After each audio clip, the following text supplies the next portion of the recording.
الحمد لله رب العالمين، والصلاة والسلام على سيد الأنبياء وأشرف المرسلين وعلى آله الطيبين الطاهرين وأصحابه الأكرمين الأفضلين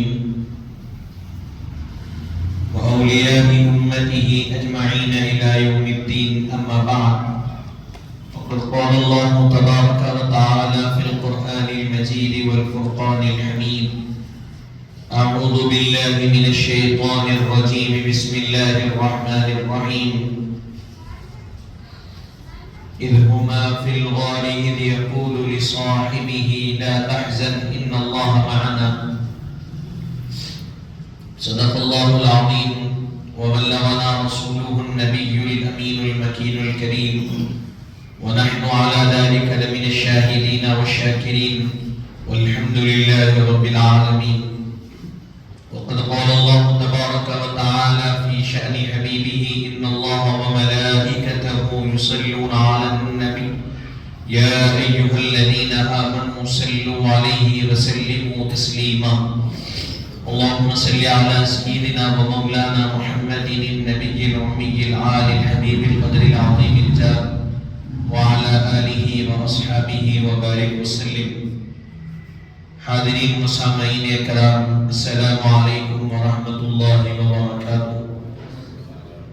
پروردگار عالم کا کروڑا شکر اور احسان ہے کہ اللہ تبارک و تعالیٰ نے آپ کو اور مجھ کو آقا کریم رؤوف الرحیم، دونوں عالم کے مالک و مختار حضور خاتم النبیین حضرت سیدنا محمد مصطفیٰ احمد مجتبیٰ صلی اللہ علیہ وآلہ وصحبہ وسلم کی امت بابرکت میں پیدا فرمایا ہے. حاضرین و سامعین کرام، اللہ رب العزت کا بے پناہ احسان عظیم ہے کہ اس نے سواد اعظم اہل السنہ والجماعہ کے عقائد سے وابستہ فرمایا ہے. جیسا کہ گزشتہ جمعے کو یہ عرض کیا گیا تھا کہ اس جمعہ جو عنوان ہوگا وہ حضرت سیدنا افضل البشر بعد الانبیاء بالتحقیق سیدنا ابو بکر صدیق رضی اللہ عنہ کے متعلق بتانے کی، آپ کی سیرت مبارکہ کے اہم گوشوں کی طرف توجہ دلانے کی کوشش کی جائے گی. حاضرین و سامعین کرام، حضرت سیدنا صدیق اکبر رضی اللہ عنہ کون ہے؟ تو یہ بات اظہر من الشمس ہے کہ آپ کا تعلق اصحاب رسول اللہ صلی اللہ علیہ وسلم میں سے ہوتا. اور صحابہ کرام کے بارے میں یہ بتلایا گیا کہ جتنے صحابہ کرام حضور پاک صلی اللہ علیہ وسلم کے ہوئے، اگرچہ کہ وہ ایک لمحے کے لیے، ایک چھوٹا سا وقت اور چھوٹے سے لمحے کے لیے اسلام قبول کیے اور حضور پاک صلی اللہ علیہ وسلم کو سر کی آنکھوں سے دیکھا اور وصال فرما گئے، تو کہا گیا وہ صحابی حالت ایمان میں، جو حالت ایمان میں حضور کو دیکھے اور حالت ایمان میں وصال فرما گئے وہ صحابی. کتنی ہی کم لمحے کے لیے ان کو وقت ملا ہو اور وہ لمحے کو ملنے کے بعد انہوں نے نمازیں پڑھی ہو یا نہ پڑھی ہو، حج کیا ہو، زکوٰۃ کی ہو نہ دی ہو، وہ کلمہ پڑھے، مسلمان ہوئے، حضور کے سر کی آنکھوں سے دیکھا اور اسی حالت میں انتقال ہوا، وہ صحابی. اور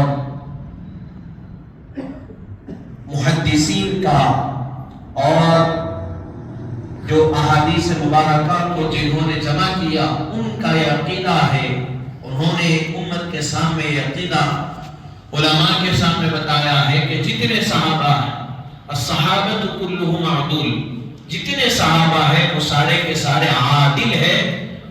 اب ان پر کوئی ان کے عدل اور انصاف کے بارے میں شک و شبہ کی گنجائش نہیں. جتنے صحابہ 1,24,000 کی تعداد کم و بیش صحابہ کی بتلائی گئی، وہ سارے کے سارے عادل ہے، عدول ہے جتنے صحابہ. یہ کس کا عقیدہ ہے؟ یہ محدثین کا عقیدہ ہے جنہوں نے احادیث کو جمع کیا. اب امام بخاری کو لے لیجئے، امام مسلم، امام نسائی، صحاح ستہ، اس کے علاوہ جتنی احادیث کی مشہور کتابیں ہیں یا جتنی حدیث کی کتابیں ہیں، سارے محدثین کا یہ عقیدہ ہے کہ جتنے صحابہ ہیں وہ عادل ہیں، ان کے بارے میں کوئی کلام نہیں. اب اس کے بعد جو کوئی آئیں گے ان کے بارے میں کلام ہوگا، تحقیق ہوگی، یہ سب ہوگی. صحابہ ہیں تو وہ ان کا عقیدہ، ان کی ساری چیزیں حضرت بن شمس. تو یہ صحابہ کے بارے میں. اب صحابہ کرام میں بھی طبقات ہیں، مقامات ہیں، ان کے اپنے منازل ہیں، مراتب ہیں. یہ بات آیا ہے، ہر ایمان لانے والے کا مقام اور مرتبہ الگ ہے. جیسا کہ حضور پاک علیہ السلام نے قرآن مجید میں جیسا فرمایا گیا، والسابقون الاولون، جو سب سے پہلے ایمان لانے والے ان کا مقام الگ ہے. پھر اس کے بعد جو بدر میں شریک ہونے والے ہیں ان کا مقام الگ ہے. جو اس کے بعد لاتے گئے ان کے مقامات میں تبدیلی آتی گئی. تو جیسے جیسے حضرت صدیق اکبر رضی اللہ عنہ یہ وہ ذات مبارکہ ہے، صحابہ کرام میں سب سے افضل جس کی ذات ہے، صرف صحابہ میں نہیں بلکہ ارشاد فرمایا گیا کہ پوری کائنات میں انبیاء کے بعد اگر کوئی افضل ذات ہے تو حضرت ابو بکر صدیق رضی اللہ عنہ کی ذات ہے.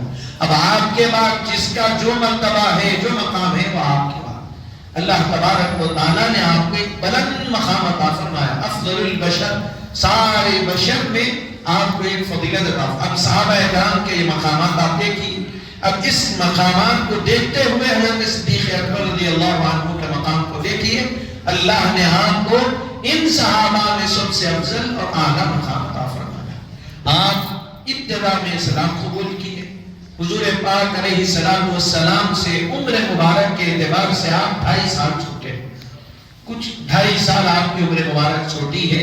اسلام حضور پاک علیہ السلام نے جب اسلام کی دعوت دی تو اسلام قبول کر لیا. وہ سارے واقعات ہیں. اسلام قبول کرتے وقت آپ نے پوچھا کہ کوئی ایسی بات بتلائیے. حضور پاک علیہ السلام نے وہ واقعہ، وہ اس خواب کا کی طرف توجہ اشارہ فرمایا جو آپ نے ایک راہب کو بتایا تھا. وہ سنے تو کہا کہ آپ صادق ہیں، آپ امین ہیں، میں اسلام قبول کرتا ہوں.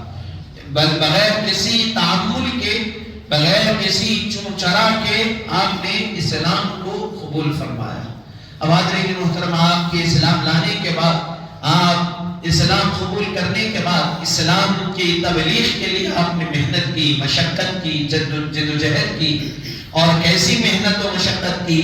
تو بتلایا گیا کہ آپ کے ذریعے سے کئی جلیل القدر صحابہ کرام داخل اسلام. حضرت عثمان غنی داخل اسلام ہوئے، کس کی دعوت پر ہوئے؟ حضرت صدیق اکبر رضی اللہ عنہ. اور ایسے کئی جلیل القدر صحابہ کرام ہیں جنہوں نے اسلام کو قبول کیا تو وہ دعوت دینے والے حضرت صدیق اکبر رضی اللہ عنہ. آپ کا یہ معاملہ کتابوں میں لکھا گیا سیرت کی کہ آپ کے ذریعے سے جو اسلام قبول کرتا تو اسلام قبول کرنے والے کے خاندان والے آپ کے دشمن ہو جاتے ہیں، کیونکہ وہ کس کی طرف سے اپنا دین چن رہے ہیں، کس کی دعوت پر؟ تو حضرت ابو بکر. تو آپ کے دشمن بن جاتے. آپ جب اسلام قبول کیے، تاریخ کی کتابوں میں بتلایا گیا کہ آپ کے پاس 40,000 درہم تھے، بہت مالدار تھے. لیکن جب ہجرت کا وقت آیا، جب حضور پاک علیہ السلام کے ساتھ مکے سے مدینہ جانے کا وقت آیا تو اس وقت صرف آپ کے پاس 40 درہم باقی تھے. 40,000 کدھر، 40 کدھر، کہاں گئے؟ کوئی ذاتی کاروبار میں نہیں لگائے. جو کچھ آپ کے پاس دولت تھی وہ اسلام کے لیے آپ نے قربان کر دیا، اس کو لٹا دیا اسلام کے لیے. حضرت بلال حبشی رضی اللہ عنہ کو امیہ بن خلف کی قید سے کس نے آزاد کیا؟ حضرت ابو بکر صدیق رضی اللہ عنہ نے پیسے دے کر آزاد کیے. پیسے نہیں دیے بلکہ غلام تھا آپ کے پاس. امیہ نے کہا کہ وہ غلام بھی دو، جنہیں پیسے بھی دو. غلام بھی دیے، پیسے بھی دیے. کہا تم نے خسارے کا سودا کیا؟ کہا میں نے جو سودا کیا وہ مجھے معلوم ہے میں نے کیسا سودا. آپ کے والد محترم حضرت ابو قحافہ نے کہا کہ اے ابو بکر، جب غلاموں کو ہی آزاد کرانا تمہارا مقصد ہے، تمہارا منشا ہے، تمہارا مشن ہے، تو ایسے غلاموں کو آزاد کراؤ جو طاقتور ہو، بزرگ لوگ جو غلام تھے ان کو آزاد کراتے اور ایسے لوگوں کو کراتے. آپ کے والد نے کہا ایسے لوگوں کو آزاد کراؤ، کل ضرورت پڑی تو وہ تمہارا ساتھ دو. ارشاد فرمایا میں غلاموں کو آزاد جو کرا رہا ہوں وہ اپنے لیے نہیں کرا رہا ہوں، دین اسلام کے لیے آزاد کرا رہا ہوں. یہ حضرت صدیق اکبر رضی اللہ عنہ. حاضرین محترم، حضرت رسول پاک علیہ السلام جب اسلام کی تبلیغ کے لیے آگے بڑھتے گئے، ایک وقت ایسا بھی آیا کہ مکے کے لوگ حضور پاک علیہ السلام کو صحن مکہ میں گھیر لیے اور اس ارادے سے کہ ہم حضور کو والعیاذ باللہ تکلیف دیں گے. گھیر لیے، گھراؤ کر لیے مکے کے شرپسند لوگ. جیسے حضرت صدیق اکبر رضی اللہ عنہ کو اس کا علم ہوا، آپ فوراً پہنچ کے وہاں دوڑتے ہوئے وہاں آئے اور لوگوں کو ہٹا کر حضور کے پاس پہنچ گئے اور ارشاد فرمایا تم اس لیے محض حضور کو تکلیف دینا چاہتے ہو، یہ ایک اللہ کی طرف بلا رہے، اس لیے تکلیف دینا چاہتے ہو، حالانکہ یہ سچے ہیں، حالانکہ یہ امین ہیں، یہ ہر کوئی جانتا ہے کہ یہ امانتوں کی میری خیانت کرنے والے نہیں، جب کہتے سچ کہنے والے ہیں، محض اس لیے مان رہے ہو کہ ایک اللہ کی طرف اور نئے دین کی طرف بلا رہے ہو. لوگوں نے کہا ہاں ہمیں یہ پسند نہیں. ارشاد فرمایا مارنا ہے تو پہلے مجھے مارو. لوگوں نے اتنا مارا کہ آپ زمین پر گر گئے، بے ہوشی آپ پر طاری ہو گئی. پھر بھی لوگ مارتے گئے. اس کے بعد وہاں پر آپ کے کچھ خاندان کے لوگ تھے، ان کو تھوڑا سا عرض آیا، رحم آیا تو وہ حالت میں اٹھا کر لوگوں سے بچاتے ہوئے کو گھر پہنچایا.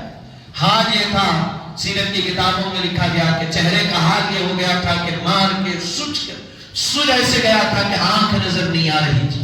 گھر میں گئے، بے ہوش تھے. تھوڑی دیر کے لیے ہوش آیا تو والدہ ماجدہ سے کہتے ہیں کہ اے والدہ بتاؤ میرے آقا کیسے، بتاؤ میں جن پر ایمان لایا وہ محمد عربی صلی اللہ علیہ وسلم کیسے. خود تکلیف میں ہیں، جسم پر زخم ہے، چہرہ پورا سجا ہوا ہے، جسم خون سے لہولہان ہے. کہتے ہیں کہ بتاؤ میرے نبی کیسے ہیں. کہا گیا اچھے ہیں. پھر بے ہوش ہو گئے. پھر تھوڑی دیر کے بعد ہوش آیا تو حضرت عمر بن خطاب کی جو بہن تھی ان کو بلا بھیجا جو اسلام قبول کر لی تھی، اور والدہ ماجدہ کو کہا کہ مجھے سہارا دے کر حضور کے پاس لے جاؤ. سہارا دے کر حضور کے پاس لے جایا گیا. حضور سے ملے، حضور ملاقات کیے. حضور پاک علیہ السلام نے اپنے سینے سے لگا لیا، آپ کے لیے دعائیں فرمائیں. حضور کے پاس بیٹھ گئے اور کہا کہ رسول پاک صلی اللہ علیہ وسلم میں تو اسلام قبول کر لیا، یہ میری والدہ ہے، ان کے لیے بھی دعا فرمائیے کہ یہ بھی اسلام کو قبول کر لیں. حضور نے دعا فرمائی اور آپ کی والدہ ماجدہ بھی داخل اسلام، آپ کے والد محترم بھی داخل اسلام میں، آپ کے شہزادے بھی صحابی میں، آپ کے پوترے حضرت آپ کے نواسے حضرت اسماء بنت ابو بکر رضی اللہ عنہ کے بیٹے حضرت ابو بکر صدیق رضی اللہ عنہ کے نواسے، یہ وہ صحابی، یہ وہ ذات مبارکہ جنہوں نے حجاج بن یوسف سے مقابلہ کیا تھا. وہ جو وقت تھا جب مقابلہ کیا، حجاج بن یوسف نے آپ کو قتل کر کے 8 دن تک آپ کی لاش کو درخت سے لٹکایا. اور حضرت اسماء بنت ابو بکر، حضرت ابو بکر صدیق رضی اللہ عنہ کی شہزادی کو کہتا کہ دیکھو میں نے تمہارے بیٹے کو قتل کر دیا اور ان کی لاش لٹکی ہوئی ہے ہاتھ پر. آپ جاتے اپنے بیٹے کو سونتے اور کہتے ہیں کہ حجاج تو نے میرے بیٹے کی جوانی برباد کی، اللہ تیری دنیا اور آخرت کو برباد کرے گا. یہ وہ تھے جنہوں نے دین کے لیے مجاہدہ کیا. اور یہ کون تھے؟ تو حضرت اسماء بنت ابو بکر کے بیٹے کے بارے میں بتلایا گیا. تاریخ کی کتابوں میں اور واقعات کی کتابوں میں لکھا گیا حضرت امام حسین کی شہادت کے بعد حسینی پرچم کو بلند کر کے جنہوں نے مکے میں انقلاب پیدا کیا وہ حضرت ابو بکر کے نواسے. حضرین محترم، یہ وہ ذات مبارکہ ہے، یہ وہ خاندان جن کے ذریعے سے دین اسلام کی بقا و سربلندی کا کام ہوگا. حضرین محترم، حضرت صدیق اکبر رضی اللہ عنہ یہ وہ ذات مبارکہ جو یہ ہر معاملات میں ان کو اللہ تعالیٰ نے ایسی ایسی فضیلتیں اور ایسی چیزیں عطا فرمائی جس میں کوئی شریک نہیں ہے. حضرین محترم، حضور پاک علیہ السلام کے ساتھ ہجرت کرنے کا معاملہ آپ بارہا واقعہ سنتے ہیں. حضور نے کس کے ساتھ ہجرت فرمائی؟ حضرت ابو بکر صدیق رضی اللہ عنہ کے ساتھ ہجرت فرمائی. غار ثور میں جب قیام فرمایا 3 دن 3 رات تک، تو یہی حضرت ابو بکر کی بیٹی حضرت اسماء بنت ابو بکر 3 دن رات کے اندھیرے میں کیا کرتی، اونٹ کا دودھ نکال کر اونٹنی کا چھپ چھپا کر غار میں پہنچتی اور والد محترم کو وہ دودھ دے کر آتی۔ ایک مرتبہ ابو جہل نے آپ کو پکڑ لیا چوڑا راستے پر اور پوچھا کہ بتاؤ تمہارے والد کہاں؟ جب ہجرت کر کے چلے گئے تھے، تلاش ڈالی تھی، ڈھونڈ رہے تھے کہ مل جائے نبی پاک اور حضرت ابو بکر، تو ان کو والعیاذ باللہ قتل کر دیا جائے، ان کو ختم کر دیا جائے، وہ ختم ہو جائیں گے تو دین ختم ہو جائے گا۔ کوئی غار تک بھی گئے، لیکن اللہ تبارک و تعالیٰ نے ان کو، ان نفوس قدسیات کو، ان اشرار شرپسند دانا نگاہوں سے محفوظ رکھا تھا۔ یا اشرار والی نگاہوں سے اللہ نے ان کو محفوظ رکھا، غار تک پہنچے لیکن دیکھنے سے حاصل ہو گئے۔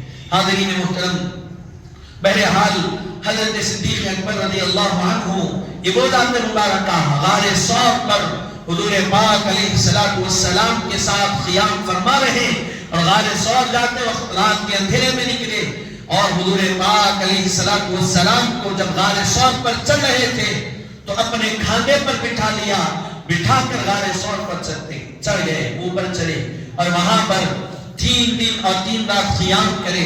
پہلے خود غار میں گئے اور کہا معاملہ تھا، وہ واقعی اس نے غار میں گڑے تھے، جسم کا لباس نکالا اور اس غار کے گڑوں کو بند کر دیا۔ ایک گڑا تھا جس میں ایڑی رکھ کر حضور کو بلا لیے، وہیں سے آپ کو سانپ نے ڈسا، برداشت کرتے رہے اس کے ڈسنے کو، آخر میں آپ کی آنکھوں سے آنسو نکلے۔ حضور نے پوچھا کہ ابو بکر بتا بات کیا ہے، بتائیے۔ کہا کہ کوئی جانور ہے مجھے ڈس رہا۔ حضور نے فرمایا کہ پیر نکال لیا جائے، پیر ہٹائیں۔ جب ہٹاتے ہیں تو کیا دیکھتے ہیں، سانپ ڈس رہا، پھر سانپ باہر آتا، پھر اندر چلا جاتا، اور اس کے بھی کئی واقعات بیان کیے گئے۔ حضرت رسول پاک علیہ السلام نے اپنا لعاب دہن آپ کی ایڑی مبارک پہ لگائی، وہ زخم دور ہو گیا۔ حاضرین محترم، پھر وہاں سے ہجرت کر کے وہاں سے نکلے، پیدل چلتے ہوئے مدینے کی طرف چلتے گئے، اللہ کے حکم سے پھر مدینہ منورہ پہنچ گئے۔ حاضرین محترم، پھر اس کے بعد جنگ بدر ہوئی، اس میں آپ شریک رہے، جنگ احد ہوئی، اس میں آپ شریک رہے، جنگ تبوک ہوئی، اس میں شریک رہے، اور خندق ہوئی، اس میں شریک رہے، خیبر ہوئی، اس میں شریک رہے، ہر جنگ میں آپ شریک رہے۔ حضور پاک علیہ السلام کے ساتھ دین اسلام کی سربلندی کے لیے، دین اسلام کی بقا کے لیے لڑنے والوں میں آپ شامل رہے۔ حاضرین محترم، دین اسلام کے لیے حضرت سیدنا صدیق اکبر رضی اللہ عنہ نے اپنا سب کچھ قربان کر دیا۔ جو دولت تھی، جو کچھ آپ کے پاس تھا، مال اور متاع تھا، ساز و سامان تھا، سب کچھ حضرت صدیق اکبر رضی اللہ عنہ نے اسلام کے لیے اس کو پورا کا پورا صرف کیا، پورا کا پورا اس کو استعمال کیا، تو محض اسلام کی سربلندی کے لیے، اس کے بقا کے لیے آپ نے وہ واقعات بھی ہم سنتے ہوئے آئے۔ جنگ کے وقت حضور پاک علیہ السلام نے ارشاد فرمایا کہ مال کی ضرورت ہے، پیش کیا جائے۔ حضرت صدیق اکبر رضی اللہ عنہ نے اپنا جتنا مال، جو کچھ مال تھا، سارا کا سارا پیش کر دیا۔ اور حضور نے پوچھا کہ ابو بکر بتاؤ گھر والوں کے لیے کیا چھوڑائے ہو؟ ارشاد فرمایا یا رسول اللہ صلی اللہ علیہ وسلم، گھر والوں کے لیے اللہ اس کے رسول کو چھوڑایا۔ حاضرین محترم، ایک مرتبہ ایسا ہوا، حضور پاک علیہ السلام کھانا تیار کیے، کھانا لے کر آئے، صحابہ کرام کو حضور پاک صلی اللہ علیہ وسلم کھانا کھلائے اپنے دست مبارک سے۔ حضرت صدیق اکبر رضی اللہ عنہ بھی وہاں موجود تھے۔ حضرت رسول پاک صلی اللہ علیہ وسلم نے اپنے ہاتھ سے صحابہ کرام کو کھانا کھلائے، سبوں کو ایک ایک لقمہ کھلائے، بیٹھ گئے۔ حضرت صدیق اکبر کی جب باری آئی، حضور نے پہلا لقمہ کھلایا، پھر اس کے بعد پھر دوسرا لقمہ دیا، پھر اس کے بعد تیسرا لقمہ دیا۔ حضرت عباس ابن عباس رضی اللہ عنہ فرماتے ہیں کہ میں نے پوچھا کہ یا رسول اللہ صلی اللہ علیہ وسلم، سب کو ایک ایک لقمہ دیے اور آپ کو 3 لقمے دینے کی وجہ کیا ہے؟ اس کے پیچھے کوئی وجہ ہے؟ ارشاد فرمایا کہ ہاں وجہ ہے، اور وہ وجہ یہ ہے کہ میں نے جب ابو بکر کو پہلا لقمہ دیا تو آسمان سے جبرائیل نے ارشاد فرمایا کہ یہ صدیق ہے۔ پھر میں نے دوسرا لقمہ دیا تو آسمان سے میکائیل نے ارشاد فرمایا کہ یہ عتیق ہے. پھر جب تیسرا لقمہ دیا تو میں نے خود ارشاد فرمایا کہ یہ ابو بکر ہے. تیسرا لقمہ. حاضرین محترم، یہ شان حضور پاک علیہ السلام کی حیات مبارکہ میں جس کو وہ مقام اور وہ مرتبہ حاصل ہے کہ جو رسول پاک علیہ السلام کے مصلی پہ ٹھہر کر نماز پڑھائے وہ حضرت ابو بکر صدیق رضی اللہ عنہ. اب سوچئے آپ کیا مقام اور کیا مرتبہ آپ کو اللہ تبارک و تعالیٰ نے عطا فرمایا کہ حضور پاک کے مصلی پر آپ ٹھہر کر نماز پڑھا رہے ہیں. ایک وقت ایسا آیا مصلی پر ٹھہرے ہوئے ہیں، نماز پڑھا رہے ہیں، حضور سہارا لے کر مسجد نبوی میں داخل ہوئے، پلٹ گئے حضرت صدیق اکبر نماز کی حالت میں. حضور نے کہا نماز پڑھاؤ، نماز کی طرف مصروف رہو. حاضرین محترم، یہ وہ ذات ہے. یہ بھی نہیں پلٹ گئے. شریعت کا کیا ہے قاعدہ؟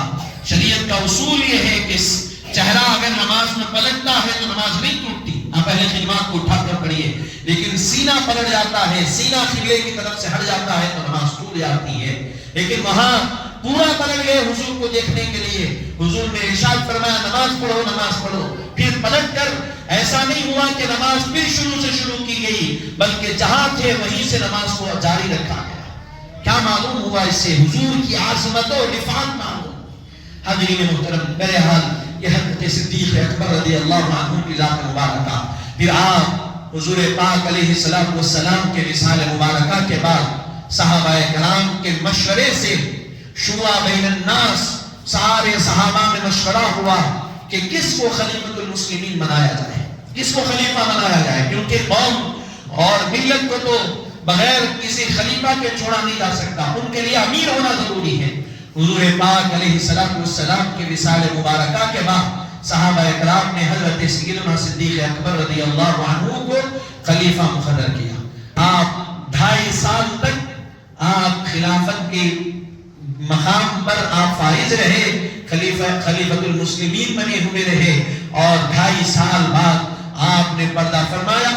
آپ کا جب وصال مبارک ہوا تو اس وقت آپ کی عمر مبارک بھی 63 سال کی تھی، اور آپ کو رسول پاک علیہ السلام کے مزار مبارکہ کے بازو میں آپ کی تھوڑا سا نیچے سیدھی جانب آپ کی مزار مبارکہ بنائی گئی، وہاں پر آپ کو سپرد لحد کیا گیا.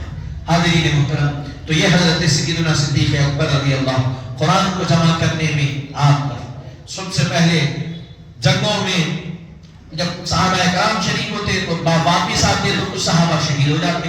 تو لوگوں نے صحابہ اکرام نے کہا کہ ابو بکر صدیق رضی اللہ عنہ اب ہم جب جنگوں پر جا رہے ہیں اور آ رہے ہیں، ایسا ہو رہا ہے کہ بہت سے حفاظ صحابہ شہید ہوتے جا رہے ہیں. کہ ایسا نہ ہو کہ سارے صحابہ جو حفاظ سے شہید ہو جائے اور قرآن کے معاملات میں کچھ نیچے اوپر ہو جائے. اسی لیے ہم چاہتے ہیں کہ قرآن کو محفوظ کر دیا جائے. تو حضرت ابو بکر صدیق رضی اللہ عنہ نے اس وقت جو صحابہ حافظ تھے، جن کے پاس قرآن مجید لکھ کر بھی موجود تھا، وہ سارے کے سارے نسخوں کو، ان سب چیزوں کو جمع کیا گیا اور پھر پوری ایک طرح قرآن کی ترتیب دی گئی، قرآن کو جمع کر کے امت کے سامنے پیش کیا. تو یہ صحابہ اکرام میں سے حضرت سیدنا صدیق اکبر رضی اللہ عنہ کے معاملات رہے. آپ نے اس قدر پوری زندگی ابتدا سے اسلام لانے سے لے کر اس دنیا سے رخصت ہونے تک دین اسلام کی سربلندی کے لیے، سرخروئی کے لیے، دین اسلام کی کامیابی کے لیے آپ نے گزاری. آپ کے بیٹوں نے بھی دین اسلام کی بقا اور اس کی سربلندی کے لیے زندگی گزاری. آپ کے آل اولاد نے بھی وہی دین اسلام کی سربلندی کے لیے زندگی گزاری. حاضرین محترم، بتانے کا مقصد یہ ہے کہ یہ وہ نقطۂ قدسیہ ہے جن کی سیرت مبارکہ ہمارے لیے مشعل راہ. حضور کی محبت کیسی ہونی چاہیے ہم کو دیکھنا ہے تو ہمارے لیے حضرت سیدنا صدیق اکبر رضی اللہ عنہ کی ذات مبارکہ مشعل راہ. چراغ بلبل کو، پروانے کو چراغ، بلبل کو چراغ. بس یہ جو شعر بتلایا گیا خدا کے رسول حضرت صدیق اکبر کے لیے بتلایا گیا، خدا کا رسول. پروانے کو چراغ، تو بلبل کو جو ہواؤں میں اڑتا ہے اس کے لیے جو چیز ضروری ہے وہ اس کے لیے کافی ہے. اسی طرح سیدنا صدیق اکبر رضی اللہ عنہ کے لیے کیا کافی تھا؟ تو وہ اللہ تعالیٰ کے رسول حضرت محمد عربی صلی اللہ علیہ وسلم کی ذات مبارکہ.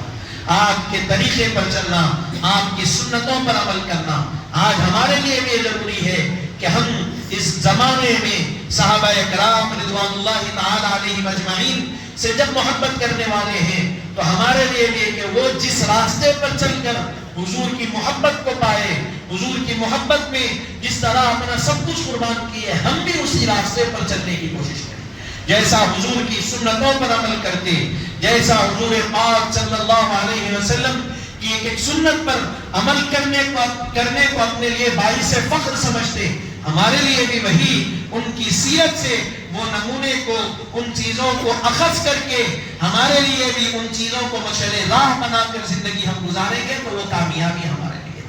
حاضرین محترم، یہی اپنی بات کو تمام کرتے ہوئے دعا کرتا ہوں کہ مولا تعالیٰ جو کچھ کہا گیا سنا گیا کہنے سننے سے زائد ہم کو عمل کی توفیق اللہ عطا فرمائے، کہنے سننے سمجھنے سمجھانے میں کوئی غلطی کوتاہی ہو تو اپنے رحم اور کرم سے معاف فرما، بحرمت سید الانبیاء والمرسلین والحمد للہ رب العالمین وما علینا الا